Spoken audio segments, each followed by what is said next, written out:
All right, I think I'm getting ready to have some fun with this one. So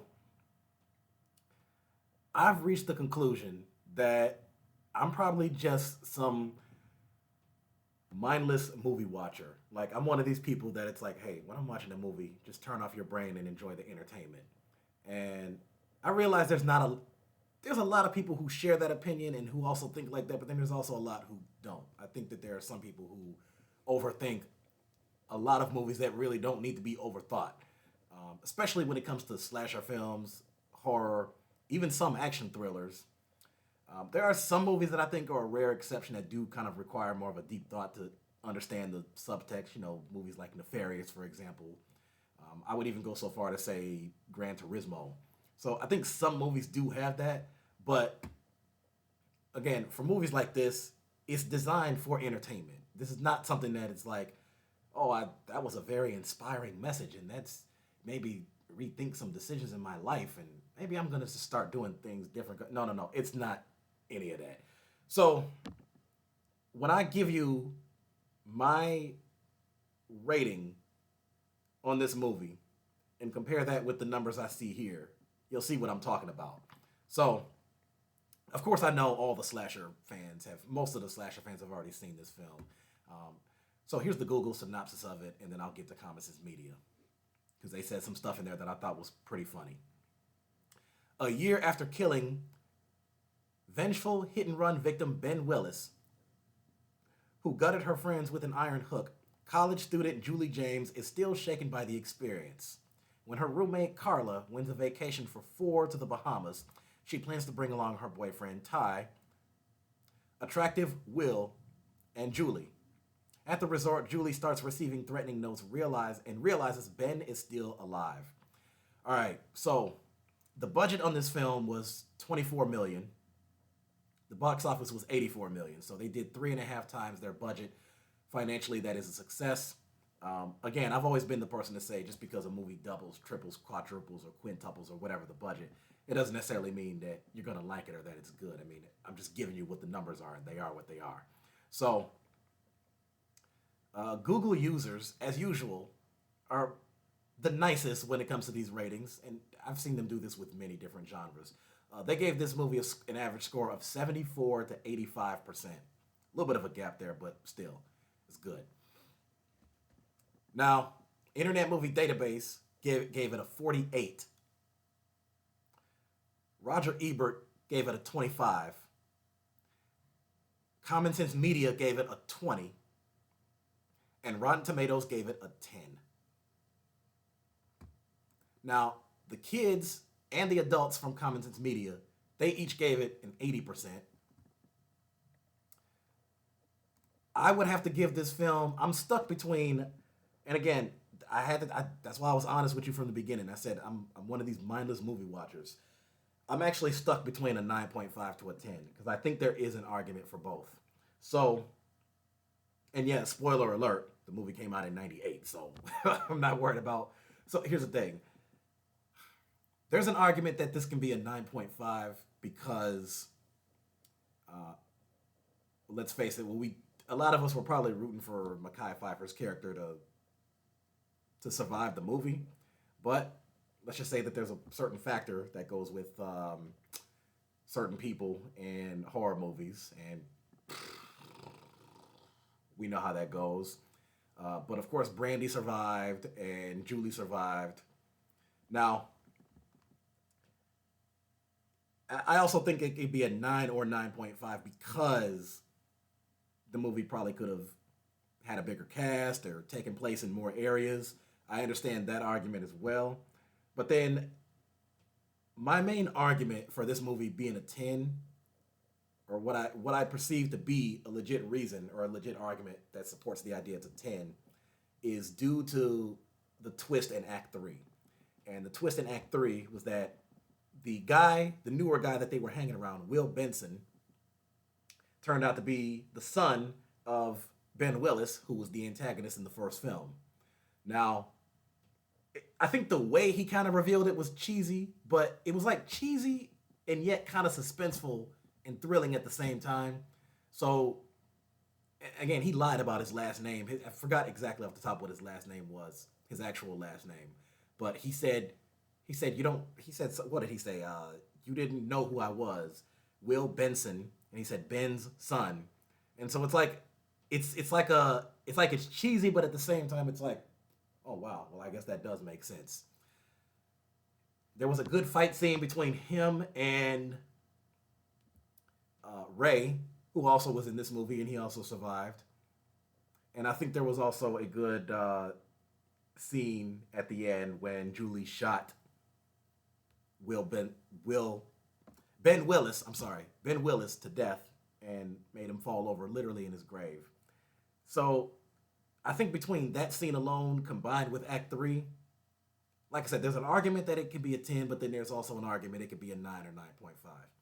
And if I had to just calculate my final score to it, I would just have to say, you know what? I'll just give the film a 9.5. And again, that's just my opinion. You know, the thing I'm tired of is people saying, it's like, oh, well, how could anybody think it's this? Or how could it, you think it's a 9 when it was really a 1? Or, oh, you thought this one movie was as low as a 1 or a 2, but it was really a 9 or 10. Guys, at the end of the day, it's an opinion. It's all about how you see the movie. Again, some people overthink it. Some people turn their brains off completely. Some people somehow manage to do a combination of the two. I thought the film was pretty great. Now, does it top the original film? No. I think it comes close, a lot closer than what a lot of other people probably think. The first film, perfect 10, easy. Not a question about it. Easily rewatchable, at least for me and for other people who say that they rewatch it. And I've rewatched this film too. So here's what Common Sense Media says. Of course, they go over the whole synopsis again. In the first film, Ben Willis was seemingly eliminated, and now survivor Julie suffers repeated nightmares and shock-cut glimpses of the homicidal raincoat-clad Ben lurking around. Mostly it turns out to be her fun-loving college roommate, Carla, or her associates. When Julie and Carla hear they've won a free trip to the Bahamas, they anticipate romance and good times on the beach. Instead, the characters arrive at a sparsely populated, isolated island resort with their boyfriends. There's no way off. A storm is brewing. There's surly staff, and there are threatening domestics with stereotypical voodoo characteristics. Sure enough, murders start happening again, but nobody believes Julie's witnessing bloody corpses lying around until it's too late. Now, is it good? Here's what Common Sense Media said about this. They said, the movie's dumb ending opens the door to further sequels, perhaps the best argument yet for always reporting your traffic mishaps to the authorities. I don't think the ending was dumb. I think it was, again, there was some ambiguity at the end of it. It's like when she got pulled under the bed by Willis, it's like, okay, there's one of two questions. Either A, was this just another one of her nightmares? Or B, did that actually happen and she died and that's why she wasn't in the third movie? Well, seeing as what we saw in the fourth movie, this last release, it's clear that that was a nightmare and she survived. So Ben Willis is dead. Now, if they bring him back in the fifth movie, then I'd say, okay, well, come on now, let's reel it back a bit.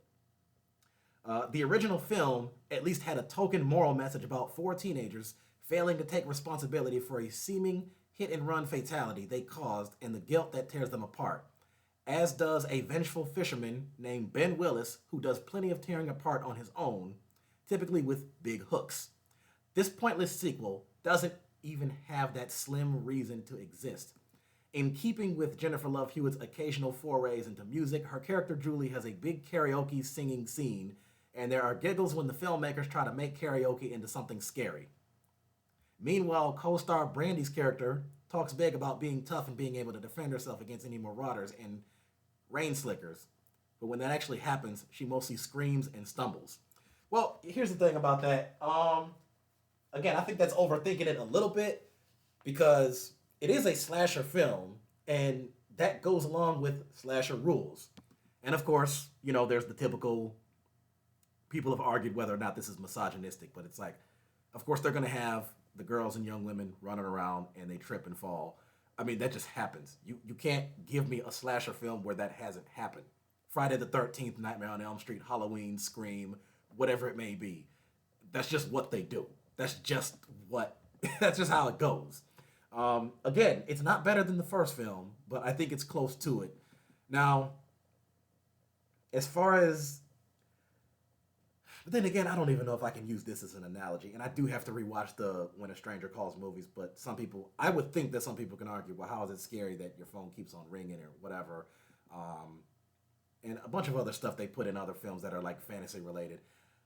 I, Again, but I'm not saying that that opinion is not valid because everybody's opinion is their own, and that's how they saw the movie, and hey, that's just what they think, and that's why they gave it a 20%.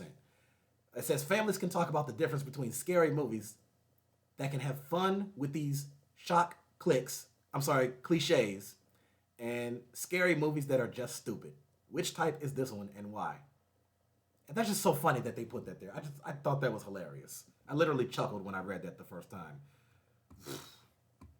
Like I said, overall, I would have to give this film a 9.5, and it's definitely rewatchable to me. I have it in my YouTube digital library, and I will watch it again. The first one is still the very best one, though. First one, perfect 10. So I'm getting ready to do my review of the third film. I'll always know what you did last summer. These titles are just too long. First of all, I wish they'd come up with a shorter title than that, but just whatever. But help me out. Help me reach 500 subscribers by the end of the year. Hit the subscribe button. Go to my About section. You'll see the links to my other socials. Facebook, Blue Sky, TikTok, Instagram, Twitter. It's all there. So, I don't know. All my slasher fans, you tell me what you think of this film. Was this a dumb sequel? Was it unnecessary? Should it be scrapped and just never thought of again? Or do you think that it was a good continuation from what happened in the original film?